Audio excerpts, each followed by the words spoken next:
नमस्कार। देश काल में आपका स्वागत है। मैं हूं मुकेश कुमार। दोस्तों, मोदी सरकार बड़े बड़े दावे करती रहती है कि अर्थव्यवस्था तेजी से आगे बढ़ रही है, हम 5 ट्रिलियन इकोनॉमी की तरफ जल्दी ही पहुंचने वाले हैं, और भी तमाम तरह के सब्ज बाग दिखाए जाते हैं कि इंडिया फास्टेस्ट ग्रोइंग इकोनॉमी है। ये तमाम चीज़ें कही जाती हैं, लेकिन अगर आप आंकड़ों में जाएंगे तो आपको कुछ अलग ही तस्वीर दिखलाई देगी। आपको पता चलेगा कि दरअसल हमारी अर्थव्यवस्था बर्बादी की कगार पर है, कंगाली की कगार पर है, क्योंकि जितने भी पैरामीटर्स होते हैं इकोनॉमी की सेहत को मापने के, उन सारे पैरामीटर्स में स्थिति बहुत ही नाजुक है, बहुत ही ख़राब है। अब देखिए कि ये सरकार ने खुद संसद में स्वीकार किया है कि भारत की इकोनॉमी चौथे स्थान से गिरकर 6वें स्थान पर पहुंच गई है। आपको याद होगा कि 4 महीने पहले ही सरकार बड़ा ढिंढोरा पीट रही थी कि भारत की इकोनॉमी चौथे नंबर की इकोनॉमी बन गई है दुनिया में, और अब वो फिसल के वहाँ से 6वें स्थान पर आ गई। ये IMF का आंकड़ा कह रहा है और सरकार इसको स्वीकार कर रही है, सरकार ने खारिज नहीं किया है। यही नहीं, एक और बड़ा आंकड़ा है जो हमें चौंकाता भी है, डराता भी है, और वो ये है कि हमारी GDP जो 4.3 ट्रिलियन डॉलर थी, जिसका दावा सरकार लगातार कर रही थी, वो अब घटकर 3.92 ट्रिलियन डॉलर रह गई है। यानी लगभग 4.4% का गिरावट GDP में आ गई है। अब ये भयानक गिरावट है। अगर आप वॉल्यूम में देखें, ट्रिलियंस का मामला है यहाँ पर, ये लाखों का मामला नहीं है। तो ये भयानक गिरावट है और हमारी अर्थव्यवस्था के चरमराने का संकेत देती है। तो ये अकेला आंकड़ा नहीं है जिसके आधार पर हम ये कह रहे हैं कि हमारी जो अर्थव्यवस्था है वो लुढ़क रही है, बर्बादी की तरफ बढ़ रही है, बल्कि कई और आंकड़े हैं जिनका मैं अभी जिक्र करूंगा। तो पहली बात तो ये है कि ये सरकार ने खुद स्वीकार किया है कि उसकी इकोनॉमी 6वें नंबर पर, भारत की इकोनॉमी 6वें नंबर पर पहुंच गई है। GDP जो नॉमिनल GDP है उसमें भारी गिरावट आई है, और इसके जो कारण, सरकार तो कारण गिनाने में उस्ताद है, वो बोलेगी अंतर्राष्ट्रीय परिस्थितियां ऐसी थी, इस वजह से ऐसा हुआ वैसा हुआ, लेकिन ये तो हर सरकार के दौर में इस तरह की परिस्थितियां आती रहती हैं। लेकिन एक बात और सरकार को याद दिलाना चाहें कि वो तो 2022 में 5 ट्रिलियन इकोनॉमी की बात कर रहे थे, 5 ट्रिलियन डॉलर इकोनॉमी की बात कर रहे थे। फिर उसको बढ़ा के उन्होंने 2025 किया, फिर 2026 किया, और अब 2029 कर दिया है। लेकिन ये जो जिस तरह की गिरावट चल रही है, 2029 में भी ये आंकड़ा आने वाला नहीं है। तो सरकार एक कहना चाहिए देश को गुमराह करने के लिए कुछ अच्छे चमकते हुए आंकड़े देती है, और बहुत सारे लोग इसके चक्कर में आ जाते हैं। तो सवाल उठता है कि ये जो गिरावट आई है, चौथे नंबर से 6वें नंबर पर फिसला है भारत, उसकी क्या वजह है? इसकी सबसे बड़ी वजह तो ये है कि रुपए की औसत दर 2024 में 84 रुपये 6 प्रति डॉलर थी, 2025 में 88.5 रुपये पहुंच गई प्रति डॉलर। उसके बाद और कमज़ोर हुई, और आप तो जानते हैं कि इस समय तो 96 रुपये कुछ पैसे के पर पहुंच गया है हमारा रुपया डॉलर के मुकाबले। यानी डॉलर के मुकाबले जब आपका रुपया गिरता है तो आपकी इकोनॉमी का भी आकार छोटे दिखना लगता है डॉलर टर्म्स में, और यही हो रहा है, और वैश्विक तराजू पर इसीलिए वज़न कम हो रहा है। अब ये भारत, आप जानती हैं, निर्मला सीतारमन ने भी कहा था, कुछ दूसरे सरकार के प्रवक्ताओं ने भी कहा था कि रुपए की वैल्यू गिरने से कोई फ़र्क नहीं पड़ता है, वो इमैटेरियल है। तो ये साफ दिख रहा है कि रुपए की कीमत घटने से अर्थव्यवस्था का वजन कम हो रहा है। दूसरा कारण ये बताया जा रहा है कि GDP का आधार वर्ष बदलना 2011-12 से 2022-23 कर दिया गया है।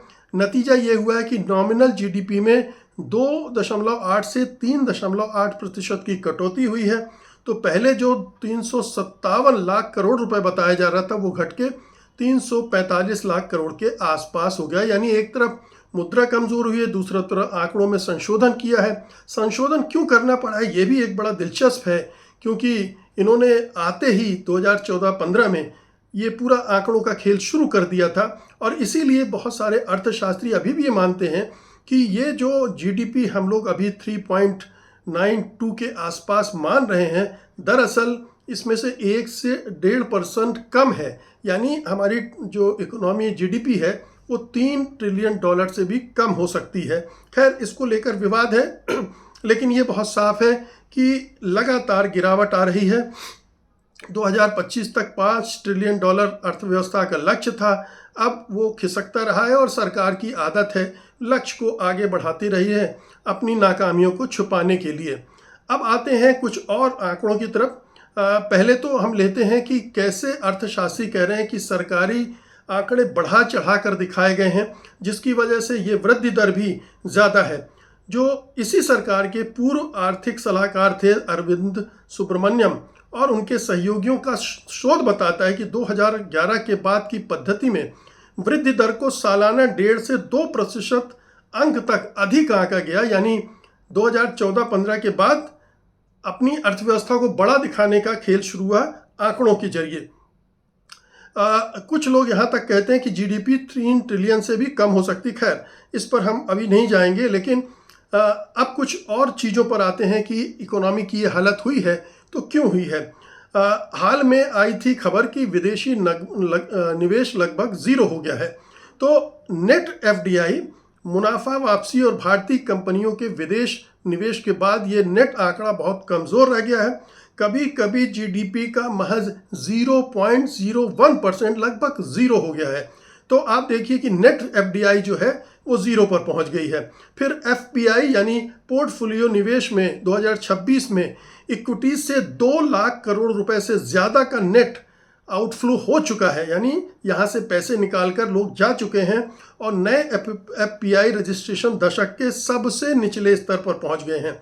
घरेलू निवेश की स्थिति भी बहुत ही दयनीय है। लेकिन जो प्राइवेट इन्वेस्टमेंट है वो बहुत सुस्त पड़ा हुआ है। कंपनियां फैक्ट्री और मशीनरी लगाने के बजाय वित्तीय निवेशों में पैसा लगा रही हैं। प्राइवेट निवेश का शेयर लंबे समय से गिर रहा है और ये भी सरकार ने स्वीकार किया है कि हमारी जो पूंजी है वो भारत से बाहर जा रही है। दूसरे देशों में हमारे जो उद्योगपति हैं निवेश कर रहे हैं। अभी आपने देखा कि अडानी ने केस से निकलने के लिए $10 बिलियन अमेरिका में निवेश करने का वादा किया है ट्रंप से। तो ये इस तरह से आउटफ्लो बहुत बढ़ गया है। फिर आइए मैन्युफैक्चरिंग और बेरोजगारी के आंकड़े देखिए। सबसे पहले देखते हैं मैन्युफैक्चरिंग को। जो पीएमआई है अभी भी 50 के ऊपर है, यानी विस्तार तो हो रहा है, लेकिन जुलाई 2026 में ये 53.5 पर आ गया, लगभग 5 साल के सबसे कमज़ोर स्तर के आसपास। नए ऑर्डर नहीं मिल रहे हैं, कम मिल रहे हैं, नौकरियां कम पैदा हो रही हैं, कैपिटल गुड्स बेहतर हैं, लेकिन कपड़ा, लेबर इंटेंसिव सेक्टर कमज़ोर है या फिर सिकुड़ रहा है। और अगर बेरोजगारी की बात करें तो आधिकारिक आंकड़ों में ये जो बेरोजगारी दर है 5.4 से 5.5% के आसपास पहुंच गया है।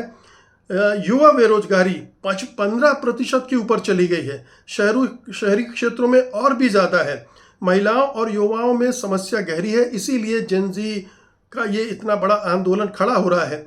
और इससे भी बड़ी समस्या है कि रोजगार की गुणवत्ता, यानी पढ़े लिखे लोगों को उनकी योग्यता के अनुरूप रोजगार नहीं मिल रहा है। अंडर एम्प्लॉयमेंट हो रहा है उनका। अर्थव्यवस्था बढ़ रही है लेकिन नौकरियां पैदा नहीं हो रही हैं। इसे जॉबलेस ग्रोथ कहा जा रहा है और ये लंबे समय से शिकायत है। तो दोस्तों, ये बहुत डरावनी स्थिति है कि आपका मैन्युफैक्चरिंग कम हो रहा है, आपका निवेश बाहर जा रहा है, आपकी अर्थव्यवस्था सिकुड़ रही है, रोजगार पैदा नहीं हो रहे हैं और इन सब वजहों से हमारी अर्थव्यवस्था बर्बादी की तरफ बढ़ रही है। सबसे बड़ी समस्या है कि ये सरकार डिनायल मोड में है। वो स्वीकार करने के लिए तैयार नहीं है कि बहुत गहरा संकट हमारी अर्थव्यवस्था के लिए आ चुका है। और जब आप डिनायल मोड में होते हैं, जब ये स्वीकार करने के लिए ही तैयार नहीं होते हैं कि अर्थव्यवस्था की स्थिति नाजुक है, हमें कुछ इमरजेंसी मेजर लेने पड़ेंगे, हमें कुछ बड़े कदम उठाने पड़ेंगे, तो जाहिर है कि वो उसकी मानसिकता ही नहीं है। इस सरकार की सबसे बड़ी प्रॉब्लम यह है कि इसका पूरा ध्यान चुनाव जीतने, सत्ता को मैनेज करने में लगा हुआ है। विपक्षी दलों को तोड़ दो, सरकारें गिरा दो, सांसद खरीद लो, ये तमाम चीज़ें हो रही हैं। और जो उसका असल काम है गवर्नेंस का, और जो वादा करके वो आई है कि अर्थव्यवस्था को $5 ट्रिलियन ले जाएंगे या रोजगार पैदा करेंगे, उस तमाम मोर्चों पर आपको ये छोटे मोटे इनिशिएटिव तो आपको दिखेंगे, लेकिन वो केवल भाषणबाजी तक सीमित हैं। उनका कोई रियल इम्पैक्ट हमें दिखलाई नहीं पड़ रहा है। और ये बहुत चिंता की बात है कि अगले 3 साल में और क्या क्या होने वाला। अगर यही सरकार है, यही मंत्रिमंडल है, यही प्रधानमंत्री हैं और यही रवैया है, तो फिर क्या होगा? क्या ये हमारी अर्थव्यवस्था इस पूरे दुनिया में जो झंझावात चल रहा है, चाहे वो खाड़ी का संकट हो, तेल का संकट हो, दूसरे तमाम बड़े बड़े संकट आ रहे हैं, उनमें ये सरकार क्या इन चुनौतियों का सामना करने की लायक है? क्या प्रधानमंत्री मोदी में वो क्षमता है? नहीं है। ये 12 साल में वो बिल्कुल सिद्ध कर चुके हैं। अब इसमें किसी को कोई शक नहीं होना चाहिए कि ये सरकार अक्षम है, नाकारा है, निकम्मी है, इसके पास विज़न नहीं है, दूरदृष्टि नहीं है। और इस तरह की क्राइसिस में कैसे देश को संभालना चाहिए, कैसे अर्थव्यवस्था को संभालना चाहिए, वो हो नहीं रहा है।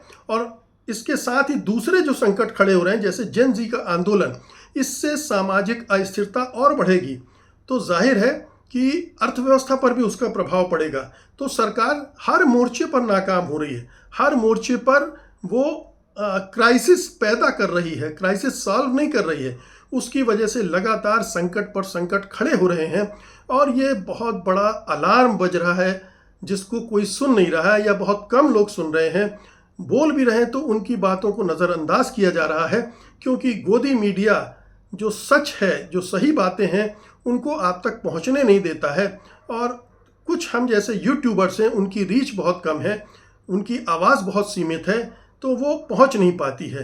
तो पूरा देश ही अनजान है कि अर्थव्यवस्था हमारी कहाँ तक लुढ़कते लुढ़कते पहुंच गई है और अब हम बर्बादी की तरफ बढ़ रहे हैं। जो भी गेन हमारा था 1991 के बाद 2010, 11, 12 तक, वो सारा गेन हम धीरे धीरे गंवाते जा रहे हैं। और 2029 का जो ख्वाब है 5 ट्रिलियन इकोनॉमी का, मुझे नहीं लगता है कि 2029 क्या 2030-32 तक भी हासिल कर पाएंगे। अगर ये सरकार नहीं बदलती है तो सारी उम्मीदें आप छोड़ दीजिए। बहुत बहुत शुक्रिया आपका। धन्यवाद। नमस्कार।